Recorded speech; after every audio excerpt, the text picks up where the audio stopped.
Hello, my name is Robert Kiyosaki, and I'm probably best known for writing this book here called Rich Dad, Poor Dad, which was first published in 1997, and my wife and I created this board game, Cash Flow. And the purpose of our work is to increase people's financial IQ. So, question people often ask is, what is a good return on my money? Some people say a 10% return is good. Well, so that means if I put in $1,000 and I get $100 back per year, that's considered good. But what you're going to find out today that's actually chump change. It's not that much money.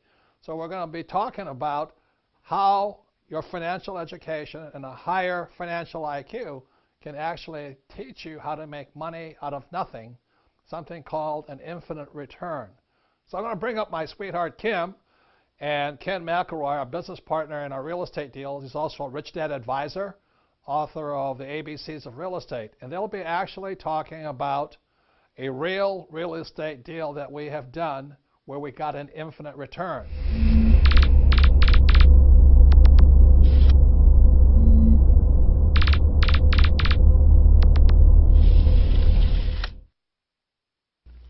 Hi, I'm Kim Kiyosaki, the co-founder of the Rich Dad Company along with my husband Robert, and I'm also the author of Rich Woman. This is a book for women on money and investing because we women need to take care of ourselves financially and be prepared for whatever comes our way.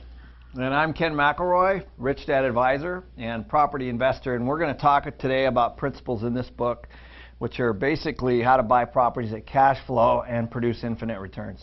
And when Ken and I and Robert first met, the reason we got together is because we are so aligned on our philosophy, especially about cash flow. And management. When I read Rich Dad, Poor Dad, I said, this is the only book I've ever read that likes property management. So this is a deal that we've actually done. We did this in 2004 in Tucson, Arizona. These are numbers we're going to show you today that are real, actual numbers. So let's just start off on what this property was.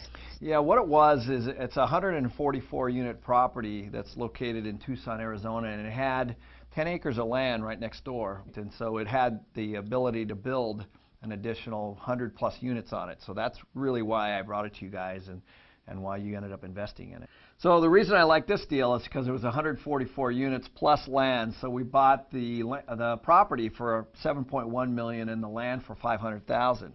And I knew that the bank would give us 4.9 in a loan, and I needed 2.7 in equity. So you came to us and to raise money, and what we liked about the deal is, number one, there was that big opportunity of the land, but also there was 144 units rented that gave us cash flow immediately. Which was very important when you're raising money to have cash flow against. We love cash flow. Yeah, cash flow is good. So then the second part was is we go to the bank and we say, okay, we've got these 10 acres and we want to build 100 plus units on it, and we ended up getting a construction loan with for another $5 million. And with that construction loan, we built 108 units. So at that point, we had 108 plus 144, 252 units that were built.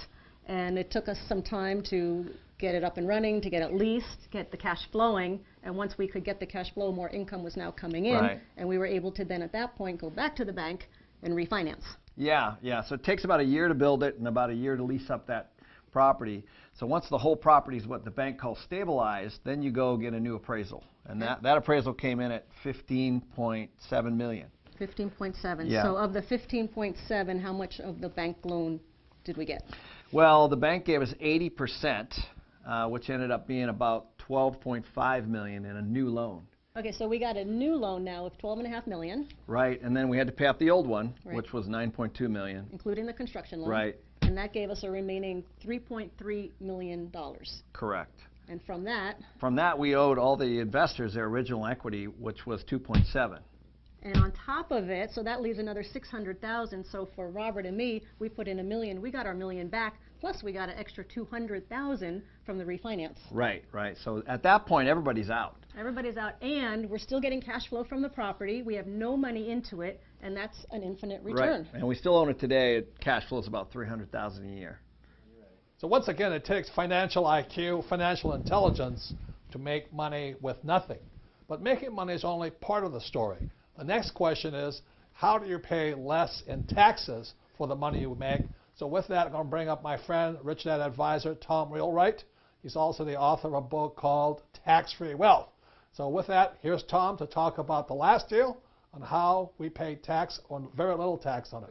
So before we get into the numbers and taxes, Tom, would you give the audience a little bit of your background, please? Sure. I have a master's of tax degree, and then on top of that, I spent 7.5 years with one of the 4 largest accounting firms in the world, Ernst & Young, and I spent another 4 years as the in-house tax advisor for a Fortune 1000 company before starting my own firm that I've been running for the last 16 years.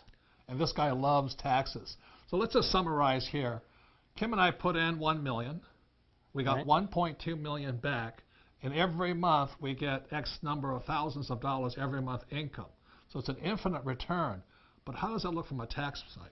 It's wonderful from a tax side because the cash flow that came back as you were getting the monthly checks, totally tax-free. On top of that, the $1.2 million you got back is also tax-free because that $1.2 million is really debt, and debt isn't taxable. And then on top of that, when you put the money back into a new project, the money from that, the cash flow there, is also tax-free. And in addition, because there's so much tax benefits in these real estate deals, you also got to use tax benefits from the real estate to offset other income, and the government actually wrote you a check. Right.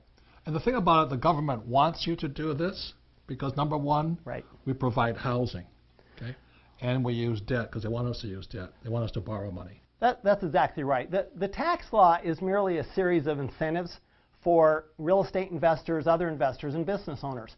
And so the government wants the private people, private investors, to do their work for them, basically. They want to make sure they provide housing, provide jobs, provide commercial buildings, produce oil. Food. And all of this is done through provisions in the tax law to provide incentives to people who put their money in that and risk their money, really, in order to do that. The great thing is, in these deals, is that that money is risked for a very short period of time, then it comes back, and you're back to an infinite return. So the last thing is, people oftentimes say, well, you only do that in America. Is that true?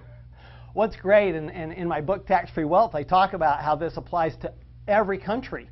There are lots of countries that have these exact same provisions, and the tax law in every country is really just a series of incentive plans. That's all it is. So with that, that's all part of financial IQ, is how do you make money and how do you minimize taxes legally.